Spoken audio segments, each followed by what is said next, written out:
Traders, how are you? With Marcello. Today we're doing the recap of what happened in the markets last week. This week we have a new, I would say a more consistent attack on the dollar. We have India landing on the moon, which makes it the fourth country to do so. And we also have a little bit of fear about incoming interest rates. Let's go ahead and get started.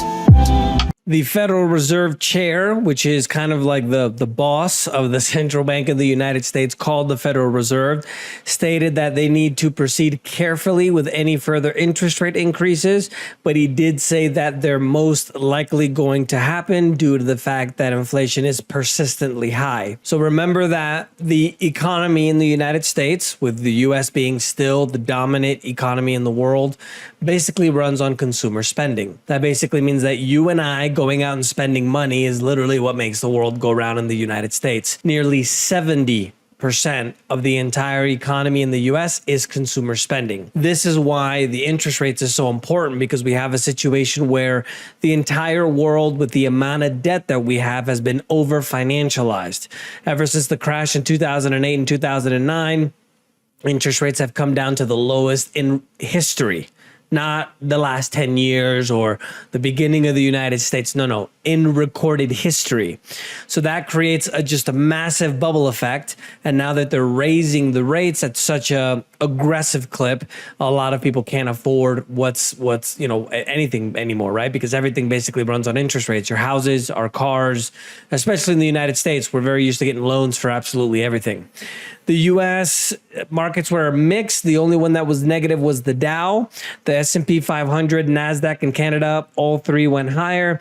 Overseas market news, the European markets were mostly higher as well, with Istanbul, if you consider it a European country, kind of half is European, half is Asian, right? But Turkey went up 2.70%. Latin America was mostly mixed. Argentina continued to go up quite a bit after the libertarian Javier Milei won the primaries. They went up over 8%, biggest winner there. Africa and the Middle East was mixed. Looking at the numbers here, Egypt was the biggest winner there. And then in the far East, Asia and Australia and that whole area, we have Thailand being the biggest winner there at 2.70%. Bitcoin and crypto news, Logan Paul says that he's working on, quote, paying back all the investors after the crypto NFT project CryptoZoo reportedly was rug pulled.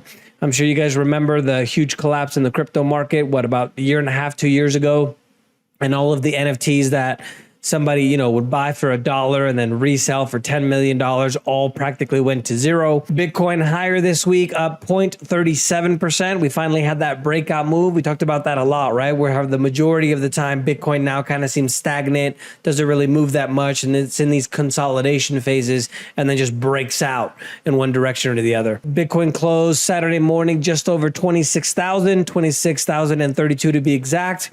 And in commodities, some food prices might actually be getting a lot higher.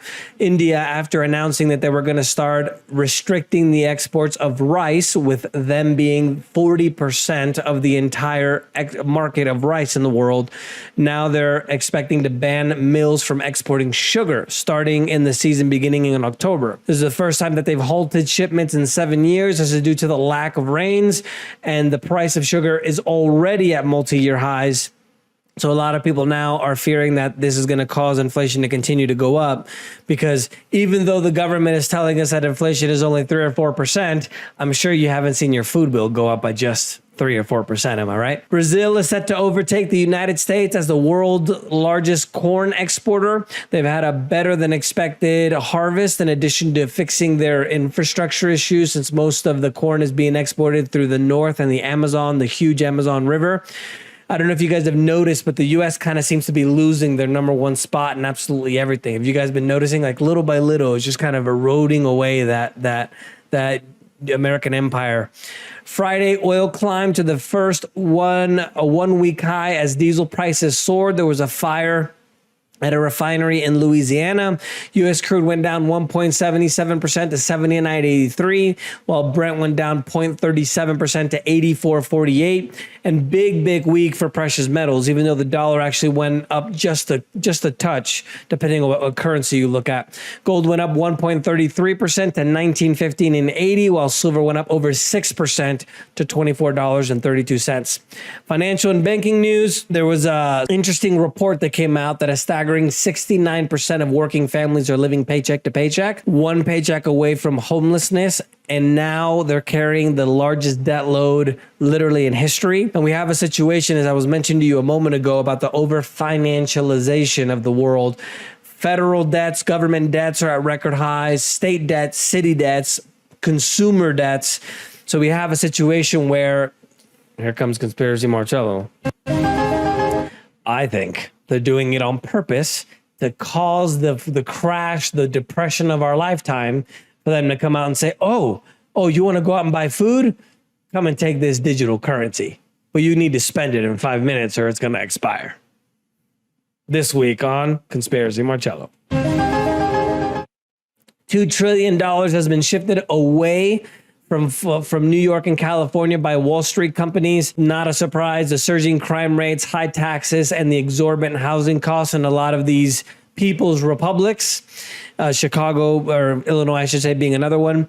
A lot of them are migrating to the free states of Texas and Florida and other sun belts where living expenses are a lot cheaper and there's actually rule of law. In 1990, the New York state held 33% of all U.S. financial jobs, where last year it was only 17%. Now Miami, Brickell, basically is little New York, basically is what they call it.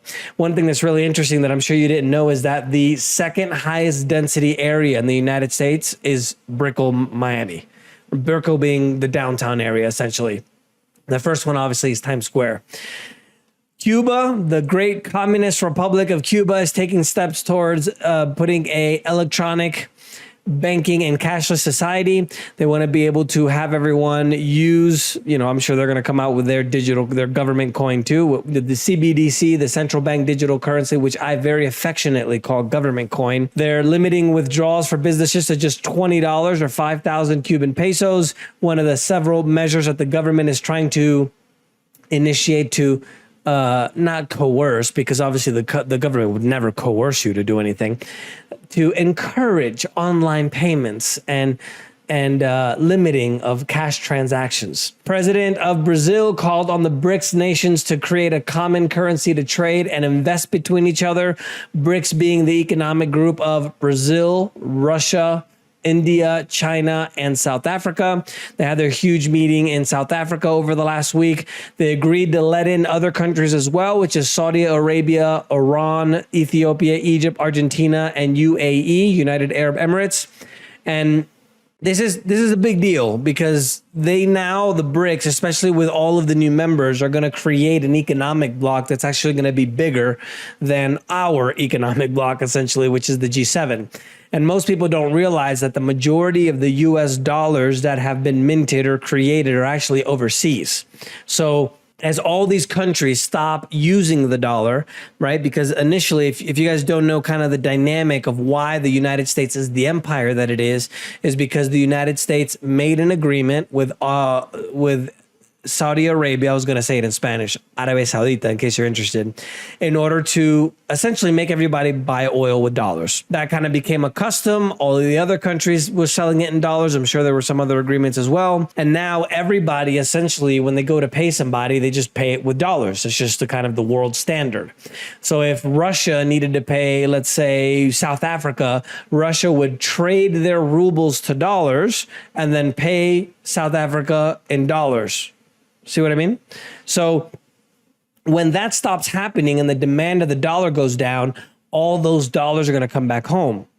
Once all those dollars come back home, if we think about products for sale, what happens when there's a lot of one product? The price goes down. Well, a devaluation of the currency means a big problem with inflation.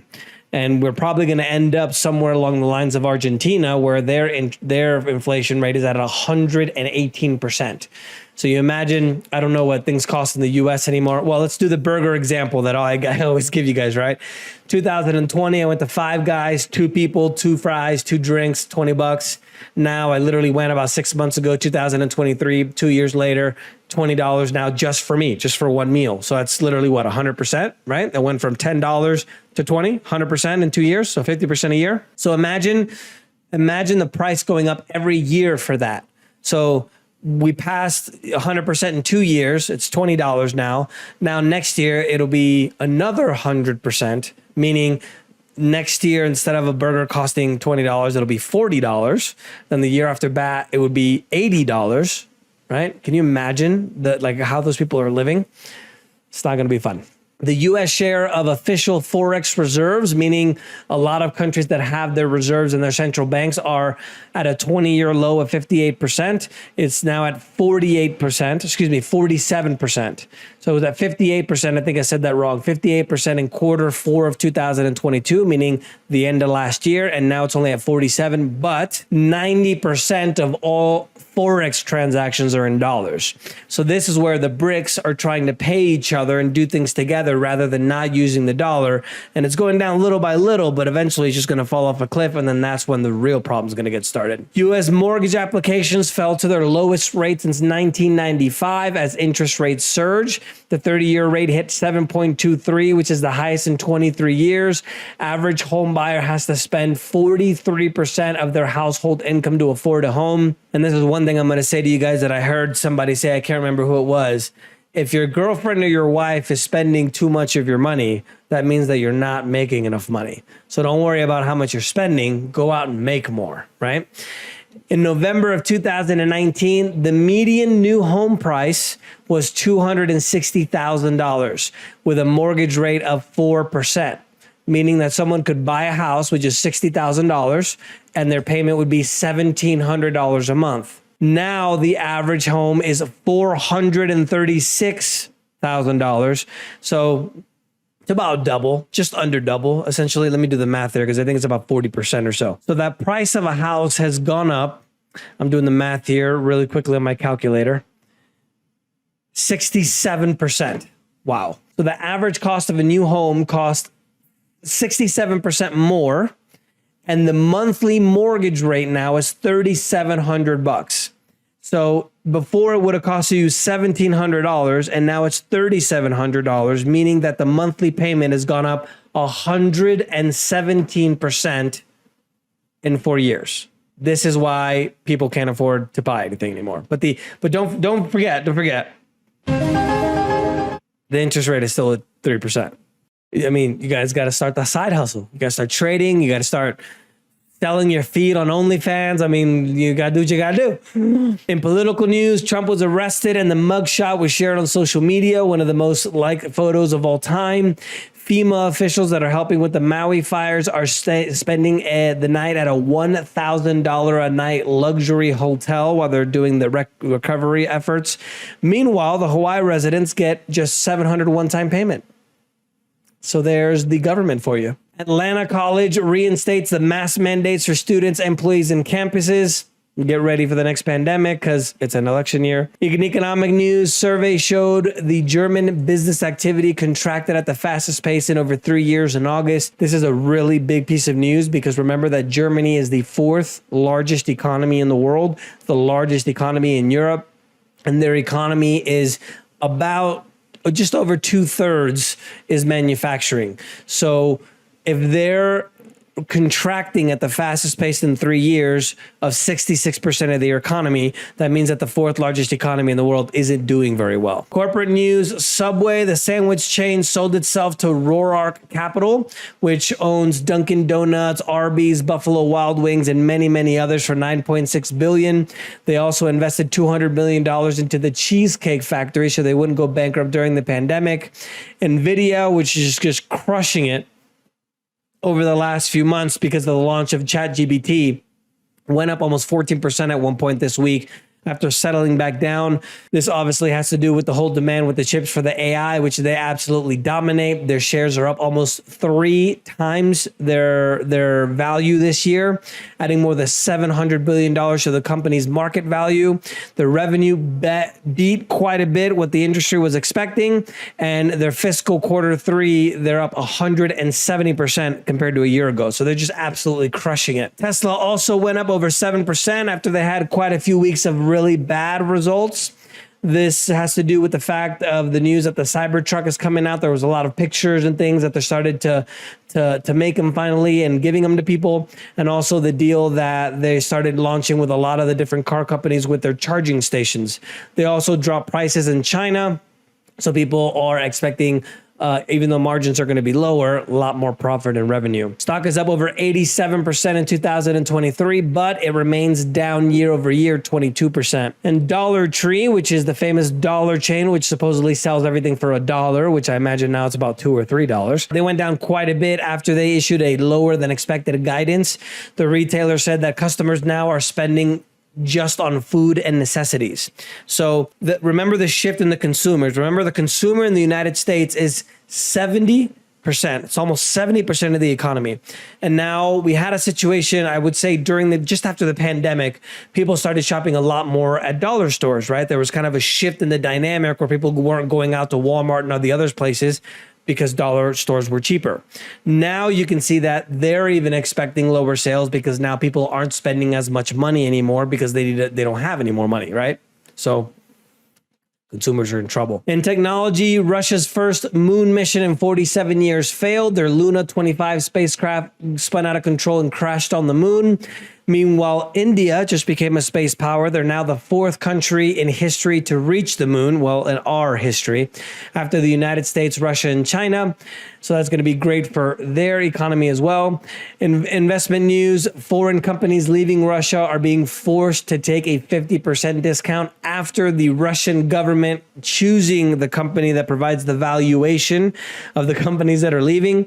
And if you guys didn't hear about the leader of the Wagner Group, I'm going to butcher his name, unfortunately, Prigozhin or something like that. He had an accident on a private jet. I'm sure Putin didn't have anything to do with that. And in international events, the first hurricane to reach California in 84 years, Hurricane Hilary, caused flash flooding with landslides and mudslides all along the southeast as well. 17 million Americans were under flood and high wind advisories. And we have fires all over the world.